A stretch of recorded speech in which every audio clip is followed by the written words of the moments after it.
मालेगावात माजी महापौर अब्दुल मलिक युनुस इसा यांच्यावर गोळीबार झाल्याची घटना ताजी असतानाच आणखी एक नगरसेवक आणि त्याच्या मुलावर प्राणघातक हल्ला करण्यात आल्याची घटना समोर आली आहे। शनिवारी रात्री मालेगावच्या हजारखोली परिसरातील मदिना चौकात ही घटना घडली। यावेळी हल्लेखोरांनी माजी नगरसेवक अजीज लल्लू व त्यांच्या मुलावर हल्ला केला। या हल्ल्यात अजीज लल्लू व त्यांचा मुलगा गंभीररित्या जखमी झाले आहेत। प्राथमिक माहितीनुसार मदिना चौकात मोटरसायकलवरून आलेल्या 3 ते 4 जणांच्या टोळक्याने अजीज लल्लू व त्यांच्या मुलावर धारदार शस्त्रांनी वार केले।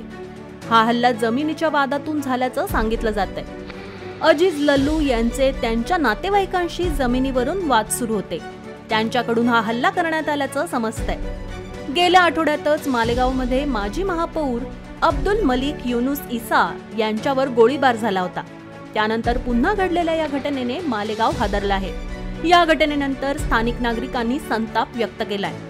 मालेगावमध्ये पोलिसांची भीती उरली नसल्याचं नागरिकांचं म्हणणं आहे। यामुळे मालेगावमध्ये पुन्हा एकदा कायदा आणि सुव्यवस्थेचा प्रश्न निर्माण झालाय। त्यामुळे आता पोलीस प्रशासन काय कारवाई करणार याकडे सर्वांच्या नजरा लागल्या आहेत।